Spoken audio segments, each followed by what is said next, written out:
నమస్కారం, నేను మీ షణ్ముఖ్. ఈరోజు మన ముందర Telugu Desam party SCCL state general secretary ముల్లంగి వెంకటరమణ గారు ఉన్నారు. నమస్కారం అన్న. నమస్తే మా.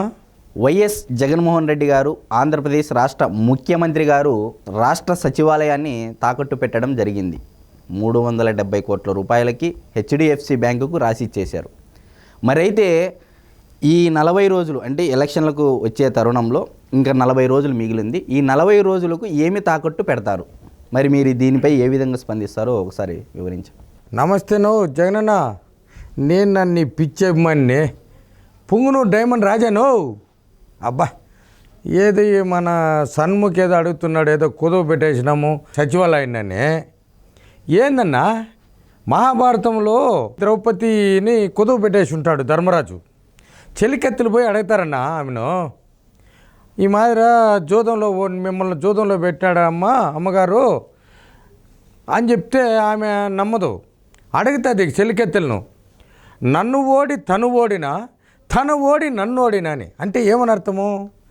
అంటే ఆయన ఓడిపోయిన తర్వాత నన్ను కుదువ పెట్టినాడా, నన్ను కుదువ పెట్టిన తర్వాత ఆయన ఓడిపోయాడా? ఏమన్నా అర్థమవుతుందా? అందుకని నేను చెప్పేది ఏమిటంటే, ఇప్పుడు మా నాన్న జగనన్న ముందే కుదువలో ఉన్నాడు. ఎక్కడ? కేంద్ర ప్రభుత్వంలో. అంతకుముందే కుదువలో ఉన్నాడు. ఎక్కడ? ఈడీ దగ్గర, ఇంకా సిబిఐ వాళ్ళు. ఇటు ఎత్తుకుంటే గతంలోనే తాగుబోతులను కుదువ పెట్టేసి అప్పులు తెచ్చేసినాడు. ఇవి విశాఖపట్నంలో కలెక్టర్ ఆఫీసులు పెట్టినాడు, పార్కులు పెట్టాడు, సముద్రాన్ని చూసినాడు. కానీ బ్యాంకు వాళ్ళు ఒప్పుకోలే, కుదరలే అవన్నీ. ఇవన్నీ రాజధాని అయిపోయింది, అంతా అయిపోయిందన్న మనం కుదువ పెట్టేసిండేది. ఇప్పుడు ఎట్లా అంటే, మనకి ఇప్పుడు డబ్బు కావాలా, జీతాలు కావాలి కదా. ఇప్పుడు నా అట్ట ఆలోచన చేస్తుండన్నా నేను. ఇప్పుడు కుదువలోకి పోయేదానికి ఆస్తులు పోయినాయి. ఒరే, నాకు కొంచెం ఐడియా వస్తుందన్నా. ఇప్పుడు రోజమ్మ ఉంది, రజనమ్మ ఉంది, ఉషశ్రీ శరణ్ ఉంది, మంత్రులు ఉన్నారు కదన్నా. వీళ్ళని ఏమన్నా చూద్దామన్నా కుదువలోకి? కొంచెం చూసి కొంచెం ఆలోచన చేయనా. అయితే ఇంకొక ఆలోచన కూడా వస్తుందన్న నాకు. ఈ బ్యాంక్ వాళ్ళు నోటీస్ అడుగుతారు కదా.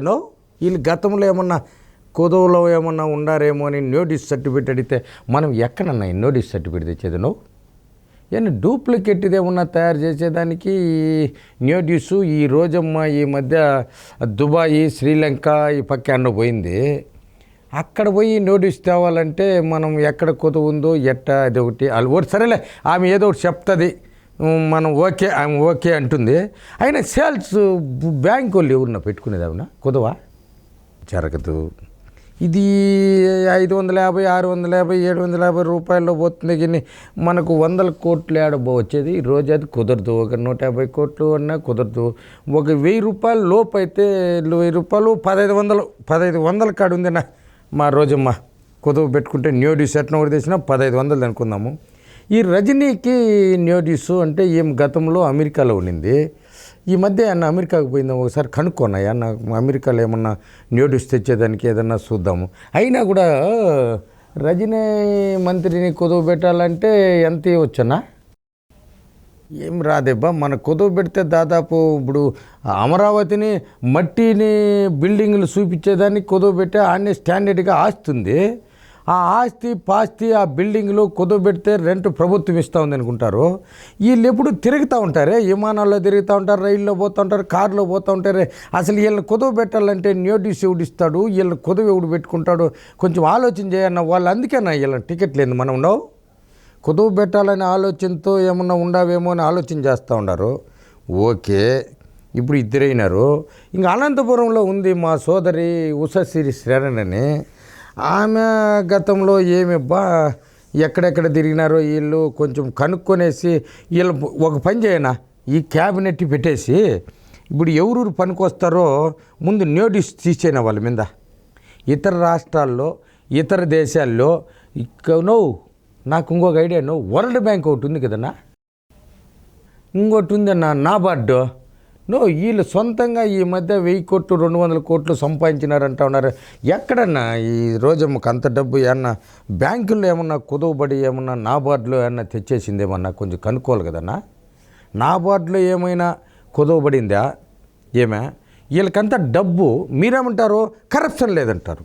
ప్రజలు ఏమంటా ఉన్నారు, వీళ్ళ దగ్గర కోట్లు అంటారు. ఈ డబ్బు ఎక్కడ వచ్చిందన్నా? వీళ్ళన్నా బ్యాంకులన్నా డబ్బు ఇచ్చి ఉండాలి, బ్యాంకులు ఊరికే వేయరు, వీళ్ళని కుదవ పెట్టుకోవాలా. అంటే ఏమని అర్థము?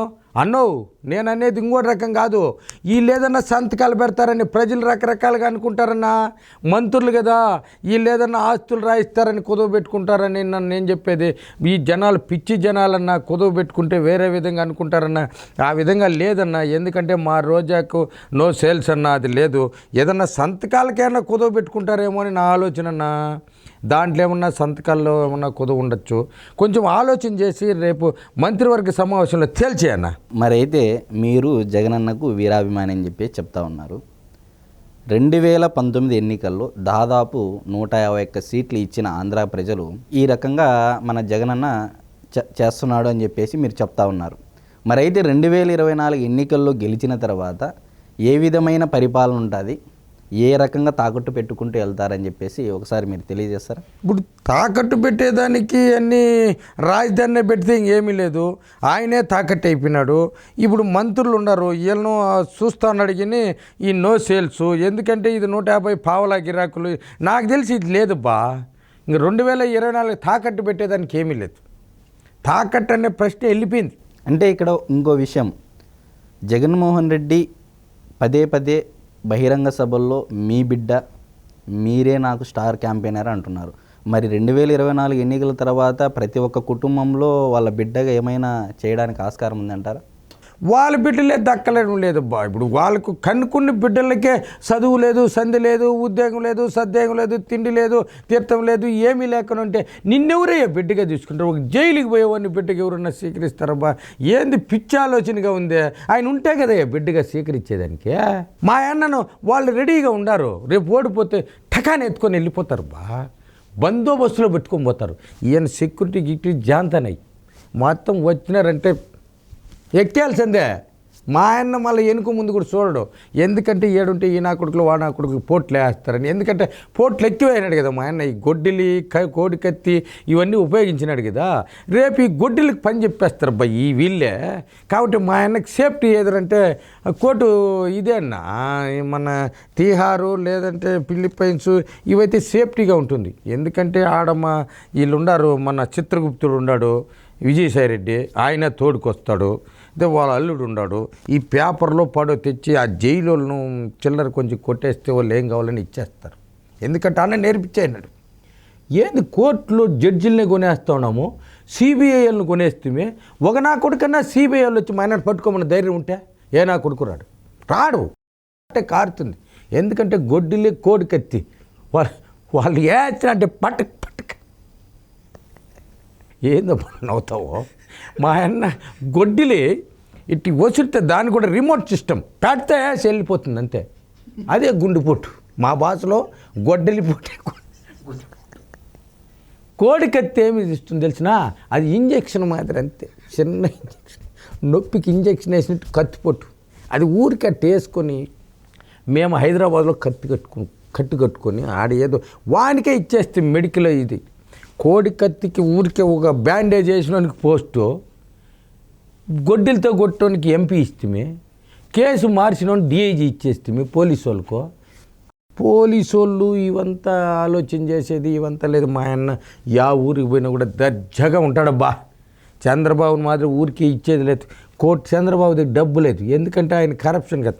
కూర్చున్నాంలే జైలు అంటే. ఎందుకంటే అది చంద్రబాబు నాయుడు ఏమే స్వాతంత్ర సమరయోధుడు మాదిరి ఈ రాష్ట్రానికి పాటుపడి అభివృద్ధిలో పతంగా నువ్వు కక్ష కట్టి మా జగనన్న జైల్లో వేసిన అడిగినా మనం అది కాదు కదా. మన ఎన్ని కంటైనర్లతో పోయిండే పని మూట్లు. కాబట్టి ఊరికి వదలరు. ఈ కంటైనర్లో కూడా ఒక 2 కంటైనర్లు పనిచేస్తే కుప్పలుగా పనిచేస్తేమబ్బా, అయినా కూడా వదిలేటిగా లేదు. ఈ ప్రజలు ఓట్లేసేటిగా లేదు. ఈ కంటైనర్లలో ఏం చేద్దాం? ఈ నా కొడుకులు నమ్ముకున్నాడు మా జగనన్న. ఈ చెత్తా చెదారం ముద్ద డూప్లికేట్ నా కొడుకు ఎంపీగా నరసాపురంలో పెడతాను అనిల్ కుమార్ యాదవ్. ఇట్టోళ్ళు బేకార్ నా కొడుకులంతా పెట్టుకొని అసెంబ్లీలో భలే పైకి ఎగిరేసి ఈ ఓట్లు చూడబోతే నా కొడుకుల దగ్గర నెల్లూరులో తరిం కొట్టి ఈశ్వరాడు కొట్టేసి, ఒరే నా కొడుకు ఏడొద్దు ఎవడూ లేరు ఆడపోయి నిలిచిపో అని చెప్పేసి మా జగనన్న వాడిని ధర్మేశా. ఎత్తిపోయి పెట్టేశా. ఎందుకంటే మన ఒంగోలు పార్లమెంటు సభ్యుడు శ్రీనివాసులు రెడ్డి ఆయన ఏదో మద్యం వ్యాపారంలో ఇవన్నీ చేస్తూ ఉంటే ఈ మద్యం అమ్మకూడితే నేను చేసే మద్యమే అమ్మాలని చెప్పేసి దాన్ని పెట్టి ఆయన ధర్మేసి మొత్తం ఖాళీ అయిపోయింది బా. ఇంక మా అన్న జైలుకి పోకుండా కాపాడుకోవాలని కోరుకుంటా అన్న. నేను వెంకటేశ్వర స్వామిని కోరుతా ఉన్నానన్న, నువ్వు జైలుకి పోకూడదని. నా కల్లో కనపడినాడన్న రాత్రి వెంకటేశ్వర స్వామి. ముండా నువ్వు వచ్చింది జగన్మోహన్ రెడ్డి కొడతా ఉండవు, వాడు మొత్తం నా ఉండి నా బంగారు కొని పోతా ఉంటే మళ్ళీ జగన్మోహన్ జైలుకి పోద్ది అంటాడవే. ఆ ఎత్తుకుపోయి అయినా జైల్లోనే వేసుకుంటే ఇంకోసారి అన్న రాకుండా నా బంగారు నిలుస్తుంది, నా అంత ప్రజలు నన్ను చూడని వస్తారా స్వామి, లేదంటే నా తలకాయ కాళ్ళు పడి తీసేస్తారా. రే రమణ, ఏందిరా బా నువ్వు ఎత్తుకొచ్చే జగన్మోహన్ రెడ్డిని కొడతాను, నీకెంతన్నా భక్తి ఉంటే కాళ్ళ కాడ పడిపో అంటున్నాడు. ఈయన వద్దు అంటున్నారన్న వెంకటేశ్వర స్వామి. నువ్వు మళ్ళీ యేసు ప్రభు దగ్గరికి పోయినన్న ఆయన్ని అడిగిన, అలోలుయ్యా స్వామి, అలోలుయ్యా మా జగన్ నన్ను కాపాడమంటేనే, nothing do it, no no no no impossible అంటున్నాడు. నువ్వు చర్చి లేకపోతే ఆయనే కళ్ళకి వచ్చినాడన్నా. మళ్ళీ నేరుగా ఆయన దగ్గరికి పోతున్నా, ఇప్పుడు స్వామి ఉన్నాడు కదా, మనం భూమి రైతు చేసినాడు, ఆడికి పోతున్నా స్వరూపానంద సరస్వతి సరస్వతి వాడు బేకార్ నా కూడా వాని దగ్గర పోయి కాళ్ళు పడిపోతే వాడేమంటాడు, ఎరా బాబు అన్నాడు. స్వామి ఇన్ని రోజులు ఆస్తి రైతు చేసినాడు, ఏదన్నా కాపాడేదని. ఏంది కాపాడేది, నేనే పోతే నన్నే అంటే నువ్వేందా కాపాడేది, ఆస్తి లేదు నేను లేదు, నేనే వెళ్ళిపోతారా నాయనా, ఈ ఆశ్రమం లేదు నేను లేదు ఏమీ లేదు, వాడు చచ్చిపోతాడు స్వామి అంటూ ఉన్నారన్న. ఏందన్న ఇది నువ్వు చాలా విచిత్రంగా ఉందన్న. దేవుడు కాపాడు, ఓటర్లు కాపాడడు, సిబిఐ కాపాడదు, ఈడీ కాపాడదు, ఎవరన్నా కాపాడేది, చెల్లెలు లేదు, తల్లి లేదు. హలో ఇంకో కథ చెప్తాన్నా దీనికా. మరి పార్వతీ పరమేశ్వరుడు ఆకాశంలో విహరిస్తూ ఉన్నారంటనా. ఈడొకడు మనలాంటోడు మా జగనన్న అన్న నీలాంటోడు ఏం చేసినాడంటే ఒక కొమ్మ మీద కూర్చొని కొమ్మను నరుకుతూ ఉన్నాడంట. పార్వతి అడిగిందంట శివుణ్ణి, స్వామి నాదా మన జగనన్న ఆంధ్రప్రదేశ్ ముఖ్యమంత్రి ఆ కొమ్మ మీద కూర్చొని కొమ్మను నరుకుతున్నాడు, కింద పడిపోతే ఎగిరిపోతాడు కదా అని అంటే, అమ్మ అంటే నువ్వు కాపాడు, నాన్న అంటే నేను కాపాడుతానంటే పడిపోయాడు శస్తిరో అన్నట్టు. ఇంకేమీ మన వల్ల కాదన్నావు, దేవుళ్ళని అడిగేసిన అందరిని అడిగేసిన అన్న, ఇంకా నేనేం చేయలేనన్నా, నువ్వే ఇంకోటి ఆలోచన చేయినా. నమస్తే అన్నో, వస్తా, మళ్ళా కలుద్దాం.